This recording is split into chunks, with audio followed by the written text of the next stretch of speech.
जय श्री कृष्ण।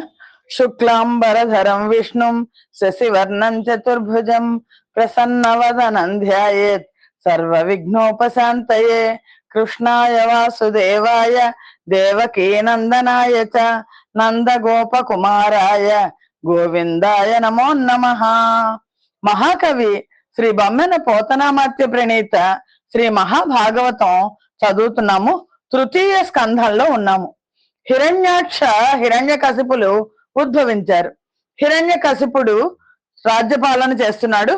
హిరణ్యాక్షుడు ప్రపంచం అంతా తిరిగి యుద్ధం కావాలి, నాకెవరైనా యుద్ధం ఇవ్వండి అని మానవ లోకాన్నంతా జయించాడు, దేవలోకాన్ని జయించాడు. దేవతలు పారిపోయారు. వరుణలోకం మీద దాడి చేసి వరుణలోకాన్ని జయించాడు. అప్పుడు వరుణుడు, నేను కాదు, నువ్వు నాతో యుద్ధం చేయక్కర్లేదు, శ్రీ మహావిష్ణువుతో యుద్ధం చెయ్యి అంటే ఆ మహావిష్ణువుతో యుద్ధం చేయడానికి హిరణ్యాక్షుడు వైకుంఠానికి బయలుదేరాడు.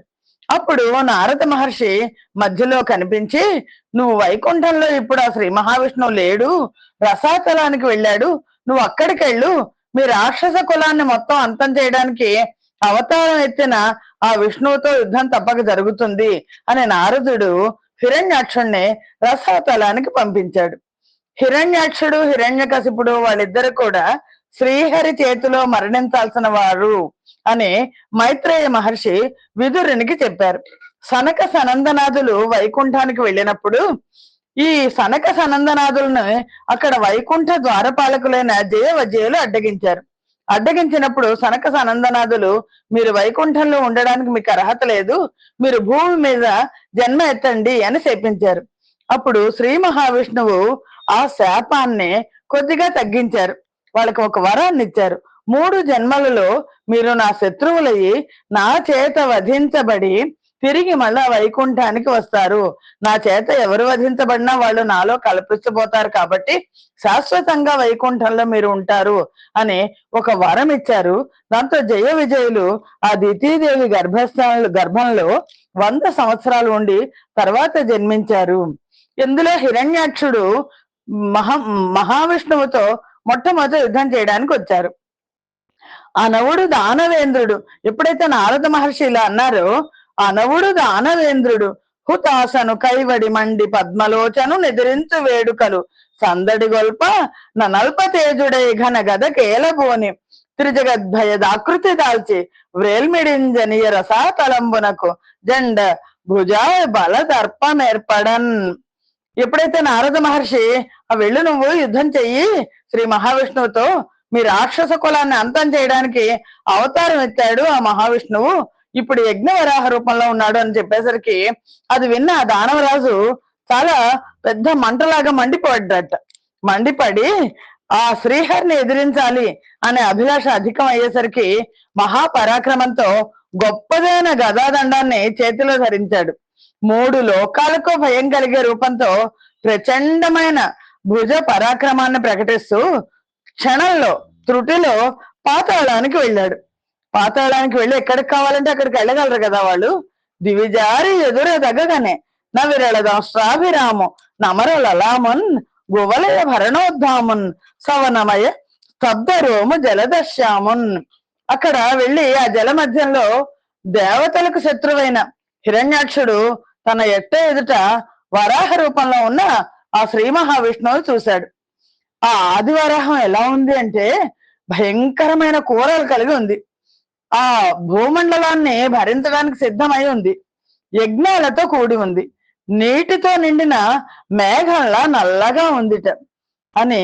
అప్పుడు ఆ సూకర ఆకారంలో ఉన్న హరి, ఆ సమయంలో వరాహ రూపంలో ఉన్న ఆ శ్రీహరి పద్మాల వంటి కన్నులు గల తన నేత్రకాంతిని వ్యాపింప చేస్తూ కేవలం తన చూపుల చేతనే ఆ హిరణ్యాక్షుని శరీర కాంతిని క్షణంలో హరించట. వనజరుచు సన్నిభములగు తన లోచన యుగల దీప్తి తనరందదా లోకనముల ధనుజాధీసుని తను కాంతి హరింపజేసే తక్షణ మాత్రం. అంతేకాకుండా ఆ ఆదివరాహం ఎవ్వరూ అడ్డగించడానికి వీల్లేని పరాక్రమంతో విహరిస్తూ ఉంది. తుది మొదలు ఒక్కటై ఖండాలుగా అయ్యేట్టు తన మోరతో కుల పర్వతాలను చిమ్ముతూ కొంతసేపు బ్రహ్మాండ భాండం పగిలి చిల్లులు పడేట్లు కొమ్ములతో కోరాడుతూ కొంతసేపు సప్త సముద్రాలు రొచ్చుకుంటలై ఇంకిపోయేట్లు కాలిగిట్టలతో మట్టిలో ఆడుకుంటూ ఇంకొంతసేపు సూర్యచంద్రులు ఇద్దరు ఒక మూలకు పోయేట్టు తన పొట్టి తోకను తిప్పుతూ కొంచెంసేపు కులుకుతూ దూకుతూ దాటుతూ విజృంభిస్తూ అతిశయిస్తూ ఎగురుతూ నేలను తవ్వుతూ పెద్ద పెద్ద కన్నాలు పెడుతూ తన ఆధిక్యాన్ని ప్రదర్శిస్తూ ఇలా చెలరేగిపోతుంది. దాన్ని చూసి హిరణ్యాక్షుడికి గుండె తలడిల్లిపోయింది. కనుగవ నిప్పులు రాలగా సునిశిత సాగ్రయుత వసుంధరుడగుచున్ తనకెదురైతే గని యవ్వన చరమే రీతి నిపుడు వనచరమయ్యన్ అని ఆశ్చర్య భయంబులు తన మనమున దొంగిలింపదనుజాధిపుడు డిట్లనియన్ భీకర సూకర తను వంది చెరించు తనుజ దర్పాపహుతోన్. ఆ హిరణ్యాక్షుడు వరాహమూర్తితో అంటున్నాడు, కళ్ళలోంచి నిప్పులు రాలుతుంటే పదునైన కోరల చివర ఈ భూమిని వసుంధరని మోస్తూ తనకు ఎదురుగా వస్తున్న ఆ వరాహావతారాన్ని చూసి, అడవులలో సంచరించే ఈ జంతువు జలాల్లో స్వేచ్ఛగా ఎలా తిరుగుతోంది అని హిరణ్యాక్షుడి మనస్సులో ఆశ్చర్యం భయం రెండు వచ్చి, అప్పుడు ఆ హిరణ్యాక్షుడు ఆ ధనుజనాథుడు ఆ భయంకర సూకర రూపాన్ని ధరించి వస్తున్న ఆ మహావిష్ణువుతో ఇలా అన్నాడు, ఘన సూకర మూఢాత్మక వనరుహ సంభూత దత్త వరదానమునన్ గనిన రసాతల గత భువి ఎన ఎంబును నా యధీనమై వర్తించున్. ఓ తెలివిలేని ఓ సూకరమా, ఓ వరాహమా, విధాత ఇచ్చిన శ్రేష్టమైన వరాలను అనుసరించి ఈ రసాతలం గతమైన రసాతలంలో ఉండిపోయిన ఈ భూమండలం అంతా కూడా ఎప్పుడు నా స్వాధీనంలో ఉంటుంది. హిరణ్యాక్షుడు కానీ హిరణ్యకశిపుడు కానీ వరగర్భం వాళ్ళకి చాలా ఉంది. బ్రహ్మదేవుడితో వాళ్ళు తపస్సులు చేసి వరాలు పొందారు. అందుకని ఈ భూమండలం అంతా కూడా నాది, నువ్వు తీసుకెళ్తున్నావేంటి అని గొనకొని నీవి ధరణి గొని పోకము విడుము కాక కొనియే గదవే గొని ఎదని ప్రాణముగై కొను నా వచనములు చలము గొన నేమిటికిన్. మహావిష్ణువుతో ఆ తెలివి తక్కువ దద్దమ్మ ఆ హిరణ్యాక్షుడు అంటున్నాడు, నువ్వు ఈ ధరణి మండలాన్ని తీసుకొని పోయే ప్రయత్నం చేయకు, విడిచిపెట్టు. అలా కాదు తీసుకెళ్తానంటావేమో, నేను నీ ప్రాణాలు తీసేస్తాను. నా మాటలు పట్టించుకోకుండా ఎందుకు నువ్వు ప్రాణాలు పోగొట్టుకుంటావు అని మాయావి వగుతునిప్పుడు పాయక ఈ పొడమి జోర భావంబన నీ వీయడ కొనిపోదూతునే యాయత భుజ బలము చేత నడపక ఎనుచున్.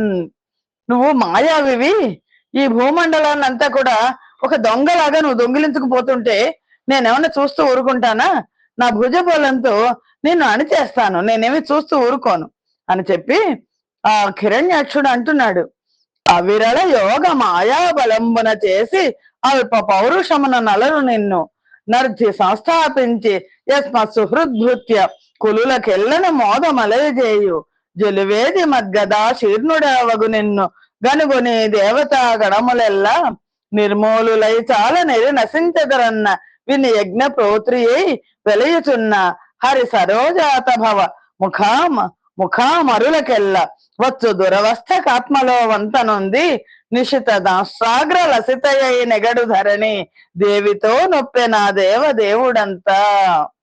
ఆ యోగ మాయాబలం వల్ల కొద్దిపాటి పౌరుషంతో హిరణ్యాక్షుడు అంటున్నాడు, సంతోషించే నిన్ను ఇప్పుడు ఇక్కడే నేను పాతి పెట్టేస్తాను, నా సహృదయులైన స్నేహితులకు భృత్యులకు చాలా ఆనందాన్ని కలిగిస్తాను, నా గదాఘాతంతో తలబద్దలైన నిన్ను చూసి దేవతలందరూ కూడా మొదలు నరికిన చెట్లలాగా నశిస్తారు అని ఈ విధంగా హిరణ్యాక్షుడు డంబాలు పలికేసరికి యజ్ఞ విరాహ రూపంలో ఉన్న శ్రీహరికి పాపం బ్రహ్మేంద్రాది అమరులందరికీ రాబోయే దురవస్థకు ఆత్మలో చింతించాడు. తక్షణం నిశ్చితమైన తన కోర చివర వర్ధిల్లుతున్న ధరణీదేవితో ఆ దేవాది దేవుడు ప్రకాశించి హిరణ్యాక్షుని మాటలు అనే అంకుశాల పోట్లకు మిక్కిలి కోపంతో ధరణీదేవితో కూడి ముందు బయటికి వచ్చాడు. ఆదివరాహం భయపడిన ఆడ ఏనుగుతో కూడిన మద గజేంద్రునిలాగా భాషించిందట.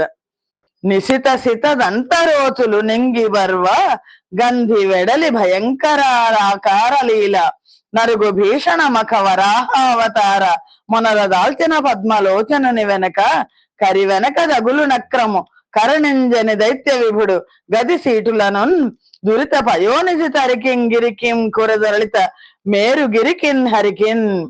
ఆ పదునైన తెల్లని దంతాల కాంతులు గగనం అంతా వ్యాపిస్తున్నాయి. అలా వ్యాపిస్తున్న ఆ ఆ శ్రీహరి అభ్య జలాల నుంచి బయటకు వచ్చాడు.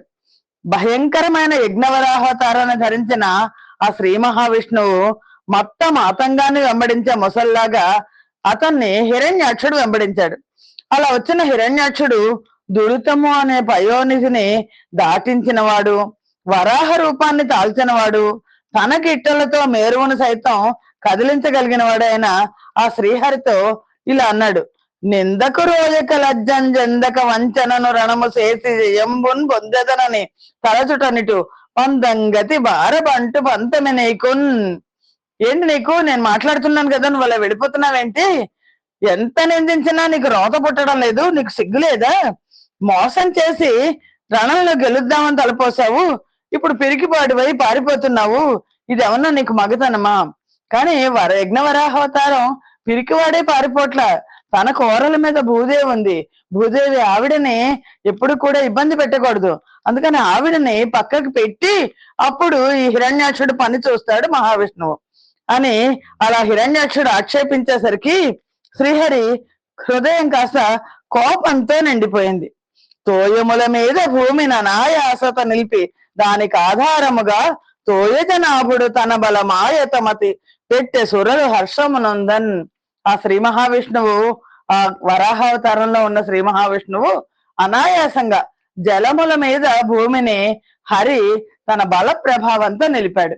అది చూసి దేవతలందరూ కూడా చాలా హర్షించారు. ఎందుకంటే అసలు ఎందుకు భూమి పైకి రావాలి అని అంటే, స్వయంభూ మనం వెళ్ళి బ్రహ్మదేవుని అడిగాడు, ఈ భూమి లోపలికి వెళ్ళిపోయింది, నన్ను సృష్టి చేయమంటున్నావు, నేను సృష్టి ఎక్కడ చేయను అని అంటే, అప్పుడు బ్రహ్మదేవుడు ఆ పరమాత్మను వేడుకోవడం, పరమాత్మ యజ్ఞవరాహ రూపంలో వెళ్లి భూమిని పైకి తీసుకురావడం జరిగింది.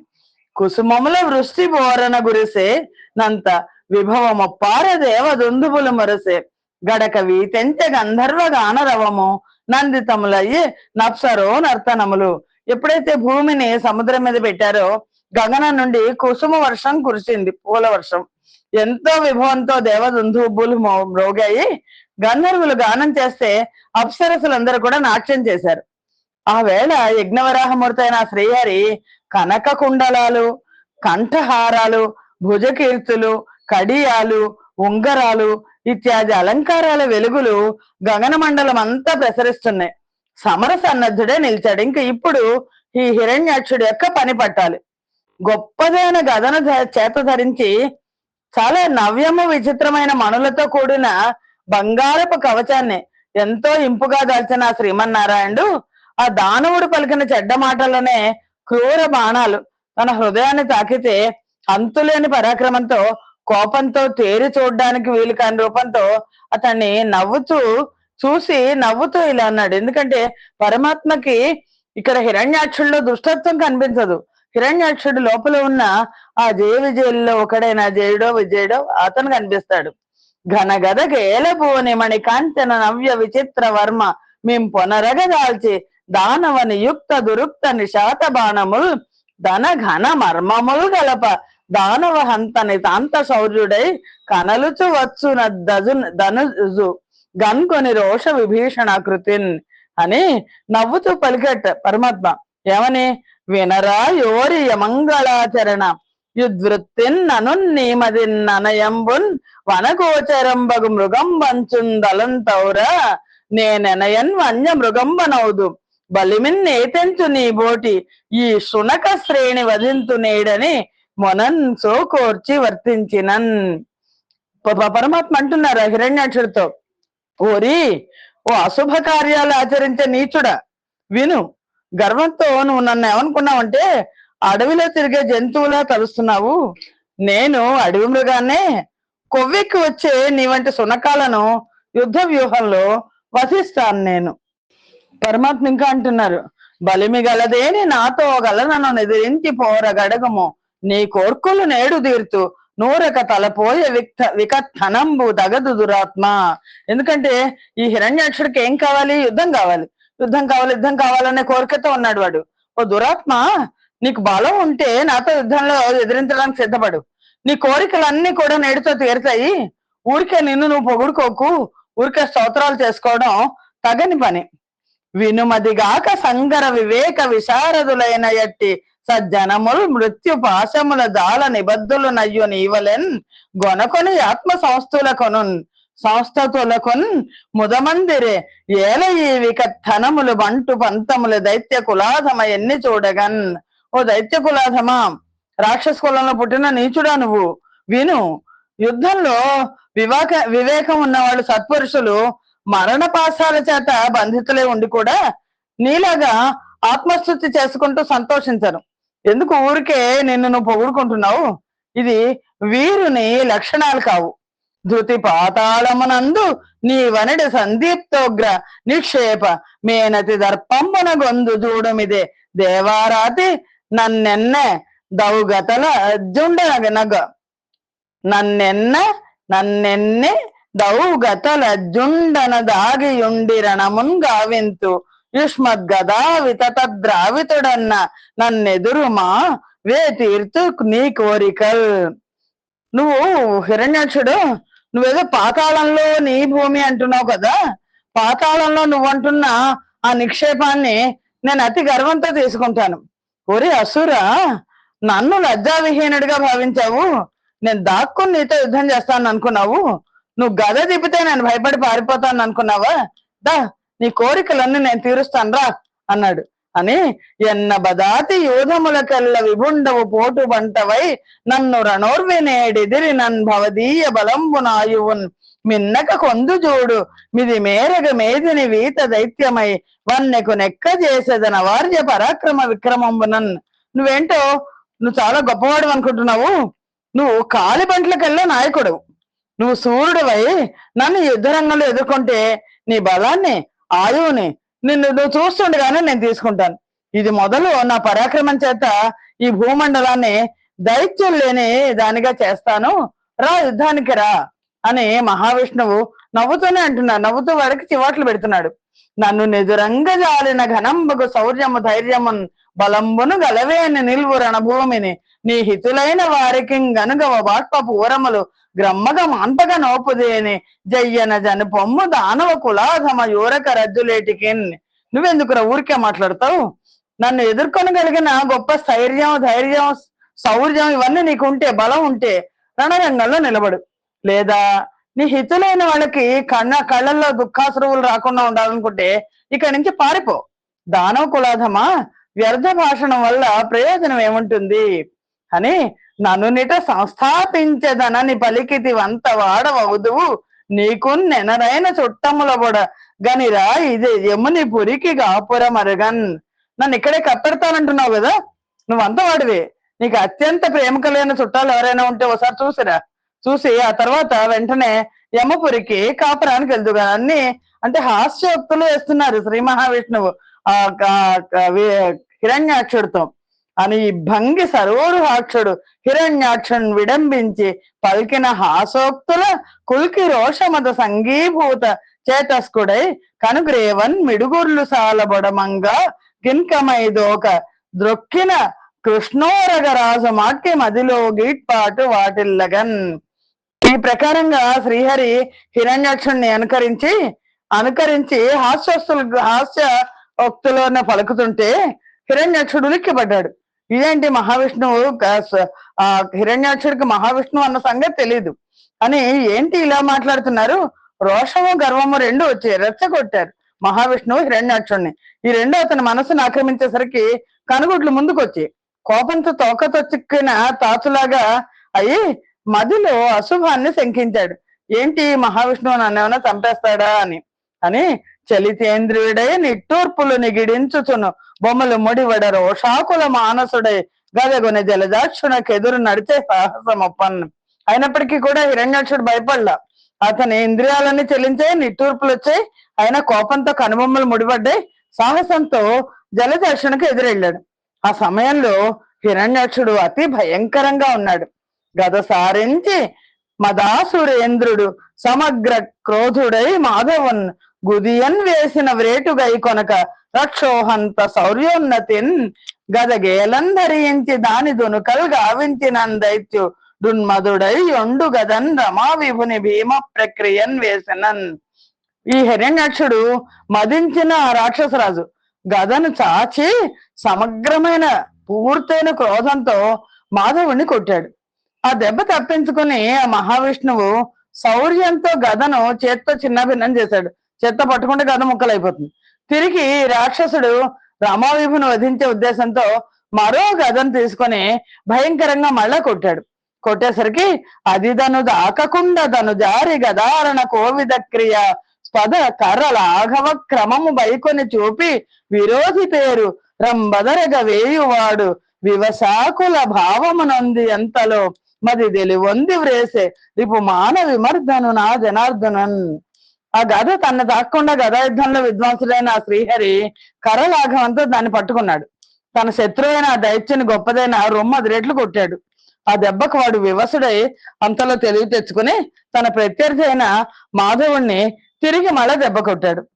ఇలా హరి, శ్రీహరి, హిరణ్యాక్షులు ఇద్దరు ఎవరికి వాళ్ళే నెగ్గాలనే కాంక్షతో ఉత్తర దక్షిణ సముద్రాలు రెండు తరంగాల చేత కొట్టుకుంటున్నట్లు, మదపుటి ఏనుగులు తొండములు సాచి దెబ్బలాడుకుంటున్నట్టు, రౌద్రంతో భయానకంగా తలపడే పెద్ద పుల్లలాగా, మితిమీరిన గర్వంతో రంకెలు వేస్తూ ఎదుర్కొనే మదించిన ఆబోతుల్లాగా, సహించడానికి వీలు కాని పరాక్రమంతో సింహాలలాగా వాళ్ళిద్దరూ దెబ్బలాడుకుంటున్నారు. హిరణ్యాక్షుడు ఎడమ వైపు గిర్రున తిరిగేసరికి యజ్ఞవరాహం దక్షిణం వైపుకు తిరిగి శత్రువు యొక్క వక్షాన్ని పిడుగు వంటి గదతో చీల్చాడు. ఆ గదాఘాతానికి వాడు మూర్చిపోయాడు. మళ్ళీ తిరిగి తెలివి తెచ్చుకుని లేచి రాక్షస శత్రువైన ఆ వరాహమూర్తిని పాలభాగం మీద కొట్టి నొప్పించాడు.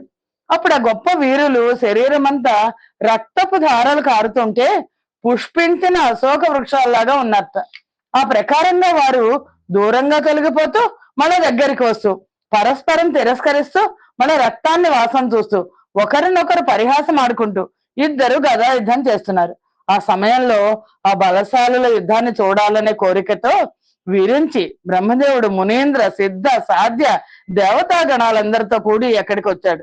వచ్చి ధరామండలం నిమిత్తం ఆ రాక్షస శ్రేష్ఠంతో పోరుతున్న ఆ యజ్ఞవరాహమూర్తితో ఇక్కడ ఇలా అన్నారు. యజ్ఞవరాహమూర్తి హిరణ్యాక్షుడికి అంత యుద్ధం ఇవ్వాలా? ఎందుకంటే ఆయన ఒక్క దెబ్బ కొడితే ఈ హిరణ్యాక్షుడు కాస్త మట్టి గడిచిపోతాడు. మరి ఎందుకని వాడి చేత దెబ్బలు తింటూ మళ్ళా వచ్చేస్తుంటే ఇది కూడా ఒక ఆట. ఎందుకంటే హిరణ్యాక్షుడు పరమాత్మ యొక్క భక్తుడు. ఆ భక్తుడు ఏం కోరుకున్నాడు? నాకు మంచి యుద్ధం చేసేవాళ్ళు కావాలని కోరుకున్నాడు. ఆ యుద్ధం చేసి వాడికి ఆనందాన్ని కలుగజేస్తున్నారు పరమాత్మ. అంతే తప్ప పరమాత్మ తలుచుకుంటే క్షణమాత్రంలో హిరణ్యాక్షుడు అంతమైపోతాడు. కానీ హిరణ్యాక్షుడి కోరిక యుద్ధం చేయాలి పరమాత్మతో. అందుకని చక్కగా వాడి చేత దెబ్బలు తింటూ వాడిని దెబ్బలు కొడుతూ అమ్మో నాతో సమానమైన వాడు అని వాడికి ఆ భావన వచ్చేట్లుగా చేస్తూ చేస్తూ పరమాత్మ తన లీలని చూపించారు. ఎప్పుడైతే ఇలా జరుగుతుందో అప్పుడు బ్రహ్మదేవుడు ఆ యజ్ఞవరాహమూర్తితో ఒక మాట అన్నారు. అంచిత అందరూ వచ్చారు ఈ లీలను చూడడానికి, ఈ యుద్ధాన్ని చూడడానికి దేవతలందరూ వచ్చారు, ఋషులు వచ్చారు, సిద్ధులు వచ్చారు, సాధ్యులు వచ్చారు, అన్ని దేవతాగణాలు అందరూ వచ్చారు. వచ్చినప్పుడు అప్పుడు బ్రహ్మదేవుడు ఇలా అన్నారు. అంచిత దివ్యమూర్తి పరమాత్మక ఈ కలుషాత్ముడైన నక్తంచరుడు అస్మదీయ వర గర్వమునన్ భువనంబులెల్ల గారించు మదించి ఇట్టి విపరీత చరిత్రని ద్రుంపకి ఇట్లుపేక్షించుట కాదు వీని బలిసేయి వసుంధర కొన్ శుభంబగన్. బ్రహ్మదేవుడు అన్నారు, ఓ పరమాత్మ, ఓ పరమేశ్వర, హే దివ్య స్వరూప, ఈ పాపాత్ముడైన ఈ హిరణ్యాక్షుడు, ఈ అసురుడు నా గురించి తపస్సు చేశాడు, నా దగ్గర వరాలు తీసుకున్నాడు, నేనిచ్చిన వరగర్వంతో మదించి ఈ భువనాలన్నింటినీ కూడా బాధిస్తున్నాడు. ఇలాంటి విపరీత చర్యలు చేసేవాడిని చంపకుండా ఉపేక్షించడం మంచిది కాదు. వీడిని వెంటనే బలిచ్చేసి ఈ భూమికి శుభాన్ని చేకూర్చు. బాలుడు గరమున నుగ్రవ్యాళము ధరించి ఆడు వడుపున రక్ష పాలుని ద్రుంపక యూరక పాలార్చుట నీతియే శుభప్రద ఇంకన్. బ్రహ్మదేవుడు అంటున్నాడు, శుభాలు ఇచ్చేవాడా, పసిపిల్లవాడు తన చేతిలో భయంకరమైన పామును పట్టుకుని దాంతో ఆడుకుంటుంటే మనం ఊరుకుంటామా? అలాగా వాడిల ఈ అసురుణ్ణి తుంచకుండా ఉపేక్షించుండడం లోకాలకు శుభం కాదు. అదీ కాక ఇప్పుడు సరైన ముహూర్తం వాడు వెళ్ళిపోవడానికి. బ్రహ్మదేవుడు అంటున్నాడు, అనగా ఈ అభిజిన్ ముహూర్తమున దేవారాతి మర్దింపవే మమయంబున్ మరి దైత్య వేళ ఎగు సంధ్యాకాలం ఏతెంచినన్ ఘన మాయా బలశాలి అయిన ధనుజున్ ఖండింపగా రాదు గావున నీ వేళన త్రుంపు సజ్జన హిత ప్రోద్యోగ రక్తుండవై. ఓ అనగా ఓ మహావిష్ణు, ఈ పట్టపగలు అభిజిన్ ముహూర్తం. ఈ రాక్షసుని నేను సంహరించలేదనుకో, కొంచెంసేపు అయ్యేసరికి మీరిద్దరు ఇలా ఆడుకుంటుంటే సంధ్యాకాలం వస్తుంది. సంధ్యాకాలం వస్తే గొప్పదైన మాయాబలంతో కూడిన రాక్షసుడిని చంపడం సాధ్యం కాదు. కాబట్టి సజ్జనులకు హితాన్ని చేకూర్చడంలో అనురాగం కల నువ్వు ఇప్పుడే ఈ అభిజిన్ ముహూర్తంలోనే ఈ హిరణ్యాక్షుణ్ణి సంహరించు అని బ్రహ్మగారు అన్నారు. అని సరసిజ గర్భుడు పలికిన వచనములర్ధి విని నిలింపులు గుంపులు గొని చూడ సస్మితానన వనజము సెలువొందనసుర వరు కభిముఖుడై పుండరీకాక్షుడయ్యును భూరి రోష నిరతి దరుణారుణం భోజనేత్రుడగుచు ఘన గదాదండమెత్తి రాక్షసుని హనువు నుగ్రగతి మొత్తే వాడును నొసరించే అని బ్రహ్మ పలికిన మాటలు విన్న దేవతలు గుంపులుగా నిలబడి చూస్తుండగా పుండరీకాక్షుడు నవ్వు మొహంతో ఆ రాక్షసుడికి ఎదురుకుండా వెళ్ళాడు. తెల్ల తామర రేకుల్లాంటి నారాయణుని కన్నులు గొప్పవైనగా కోపంతో ఎర్ర తామరలయ్యి తన ఘనమైన గదనెత్తి ఆ రాక్షసుడిని పేళ్ళని కొట్టాడు. వాడు ఆ దెబ్బ తెలివిగా తప్పించుకునేసరికి క్రమంగా దితి కుమారుడైన హిరణ్యాక్షుడు అతి భయంకరమైన గదను చేతబట్టి వివిధ రీతుల్లో విష్ణువుని సమీపించి ఆయన చేతిలోని గదను సాగర మధ్యంలో పడేట్టుగా కొట్టాడు. అప్పుడు హరి నిరాయుధుడైన సురారి సమర ధర్మం ఆత్మదలచి యుద్ధంబు దక్కి నిలిచి చూచుచునుండెను నింగి అమర వరుల హాహార వంబుల భరితమయ్యే. ఈ హిరణ్యాక్షుడికి నీతి ఉంది. శ్రీహరి ఎప్పుడైతే నిరాయుధుడయ్యాడో శ్రీహరి గదని ఒక్కసారి కొట్టేసరికి అది సముద్ర మధ్యంలో పడింది. ఈ సురారి ఈ రాక్షసుడు యుద్ధ ధర్మాన్ని మనసులో తలుచుకున్నాడు. అయ్యో శ్రీహరి నిరాయుధుడయ్యాడు, యుద్ధం చేయకూడదు అని యుద్ధం మానేసి చూస్తూ నుంచుండిపోయాడు. నింగంతా దేవతల హాహాకారంతో నిండిపోయింది. ఎప్పుడైతే శ్రీహరి చేతిలో గద వెళ్ళిపోయి సముద్రంలో పడిందో, అమ్మో శ్రీహరి చేతిలో నిరాయుధుడైపోయాడని ఒక్కసారి దేవతలందరూ హాహాకారాలు చేశారు. సరసిజ నేత్రుడు ధనుజేశ్వరు సంగర ధర్మమునకు సమధిక శౌర్య స్ఫురణకు తన చిత్తంబు నగరం ఆశ్చర్యంబు నొంది కడకదలిర్పన్. ఆ శ్రీహరికి ఈ రాక్షసుడు ఇలా యుద్ధ ధర్మానికి అధికమైన శౌర్యానికి తన మనస్సులో అత్యంత ఆశ్చర్యాన్ని పొందాడు. మెచ్చుకున్నారు పరమాత్మ. యత్నాన్ని మాత్రం ఆపలేదు. ఆపకుండా పరమాత్మ ఈ ధరణి చక్రాన్ని రక్షించి దానవరాజైన హిరణ్యాక్షుణ్ణి వధించడం కోసం తన ఆయుధమైన సుదర్శన చక్రాన్ని స్మరించాడు. ఆ చక్రం దైత్య వంశం అనే వనాన్ని తగలబెట్టేది, సతతము జయ జయ శబ్దాలతో మ్రోగేది, ఆశ్రయించిన వారికి అడ్డు లేకుండా చేసేది, ధాత్రి చక్రాన్ని పాలించేది. ఎప్పుడైతే ఆ సుదర్శన చక్రాన్ని ప్రచండ సూర్యమండల కాంతులతో ప్రకాశించేదైన ఆ సుదర్శన చక్రాన్ని కోపిస్తులైన శత్రువుల బాహువుల యొక్క గర్వం అనే గంధకారాన్ని అణిచేసేది, భరింపశక్యం కాని కహకహ ధ్వనులతో సాగర ఘోషను సైతం జయించేది. అలాంటి చక్రం దేవతాగణాల యొక్క జయ జయ శబ్దాలతో శోభిల్లుతూ అంతులేని తేజస్సుతో ప్రకాశిస్తూ తన కాంతులతో బ్రహ్మాండాన్ని పూరిస్తూ అత్యంత వేగంగా వచ్చి ఆ సురారికుడి చేతిని అలంకరించింది. ఆ మహావిష్ణువు చేతిని అలంకరించింది. అంత శుభ లక్షణాలు గల శ్రీహరి రథచక్రం వంటి సుదర్శన చక్రాన్ని ధరించి స్వర్గంలో అమరులు జయజయధ్వానాలు పలుకుతుండగా హిరణ్యాక్షుడికి ఎదురుగా వచ్చారు. వచ్చి పొడగని ధనుజుడు పెదవులు దడుపుచు బొలివోని బంటు తనమ్మున బీరం బుడుగగా భీషణ గదగొని ఎడిచన్మఖమయవరాహు నమితోత్సాహాన్ని. అలా చక్రహస్తుడై వస్తున్న యజ్ఞవరాహమూర్తిని చూసి ఆ రాక్షసుడు పెదవులు తడుపుకుంటూ వ్యర్థం కాని బంటుతనంతో పరాక్రమంతో భయంకరమైన గదనెత్తి ఉత్సాహంతో ఎదురొచ్చే యజ్ఞవరాహాన్ని కొట్టాడు.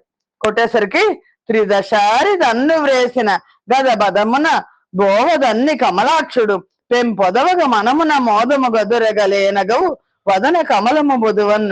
ఆ రాక్షసరాజు తను కొట్టిన దెబ్బకు మాధవుడు ఆనందంగా లేత నవ్వు నవ్వారట. శ్రీకృష్ణ పరమాత్మ ఎప్పుడు నవ్వు మొహంతో ఉంటారు. వదన కమలం మీద వ్యాపించగా తన కాలితో ఆ రాక్షసుడు విసిరిన గదను ఎక్కడికో పోయేట్టు ఎక్కడికో పోయి పడేట్టు ఒక్క తన్ను తన్నారు.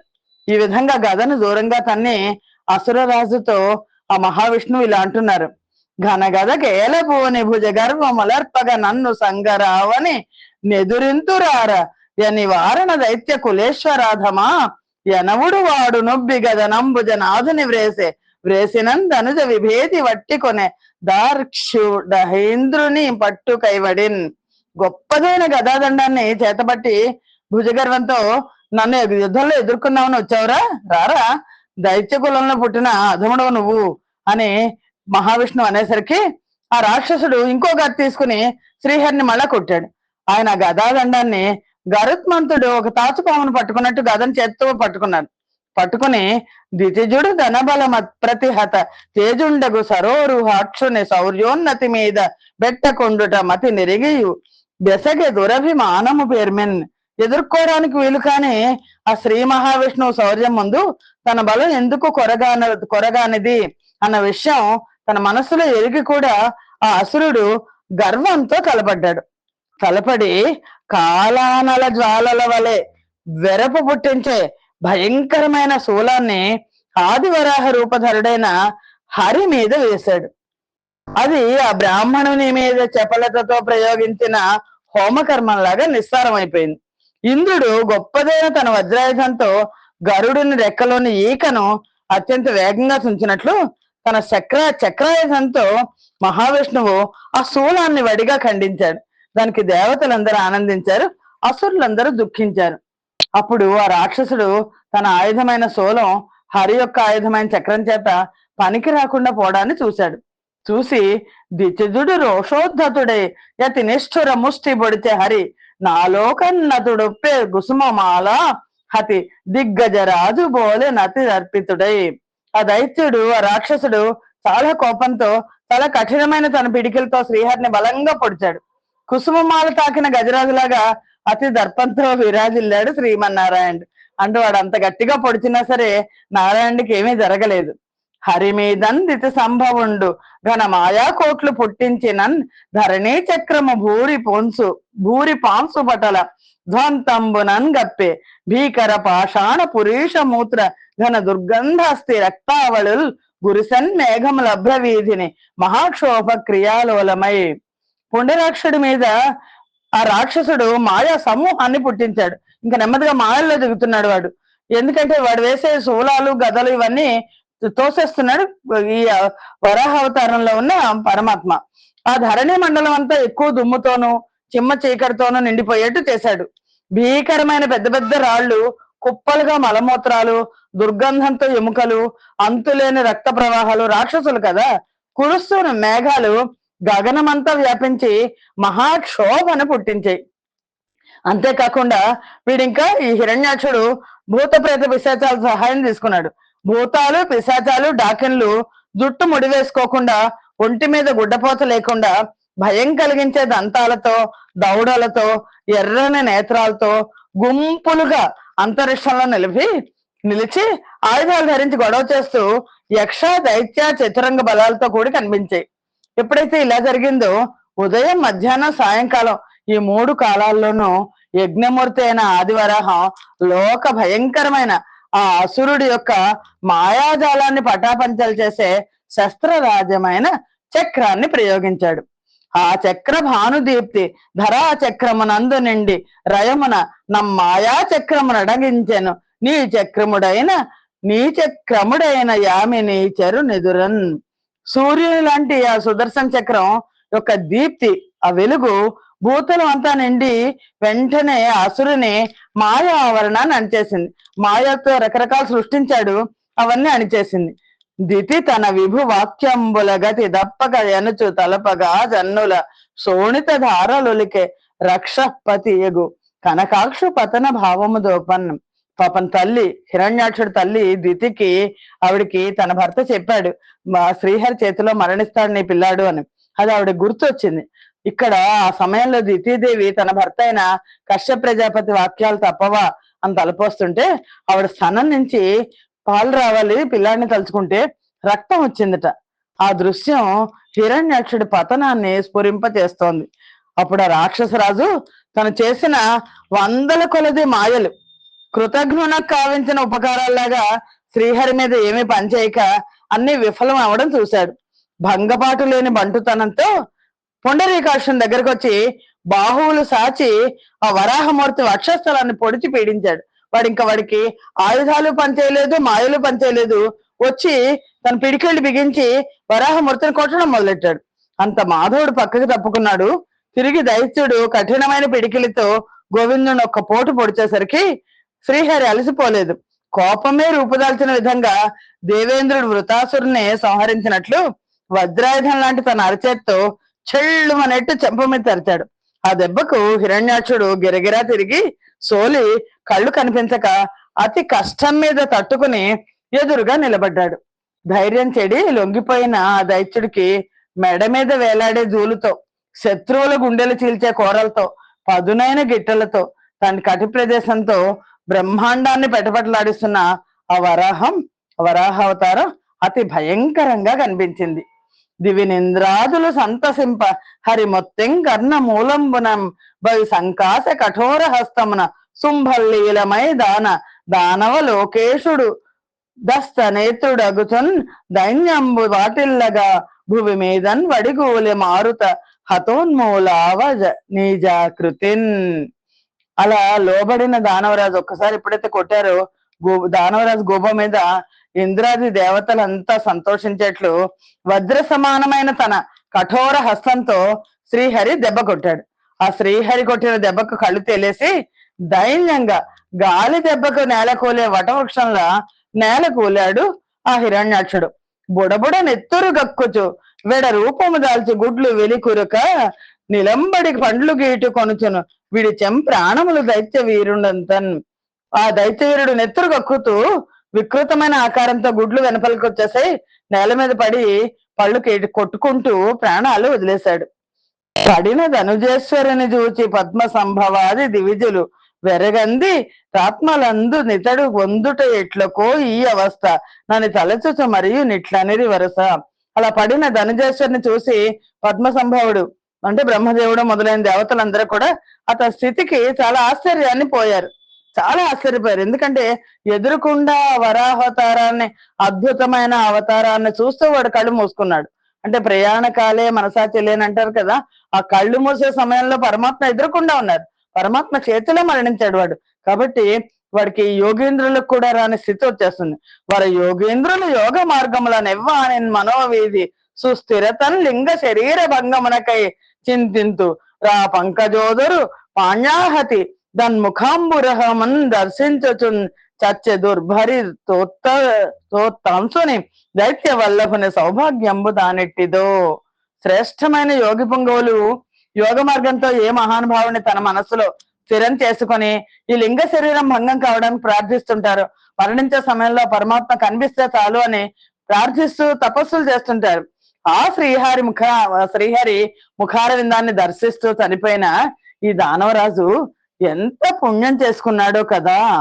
సమమతి వీరు దైత్య కుల శాసన పారిషదుల్ మునీంద్ర శాపమున నికృష్ట జన్మమున బైకొని పుట్టియు నేడు విష్ణుచే సమయుట చేసి మీదనగు జన్మమునన్ జలదాక్షు నిత్య వాసమున వసింతురెన్నటికి జావును బుట్టువు లేవు వీరికి.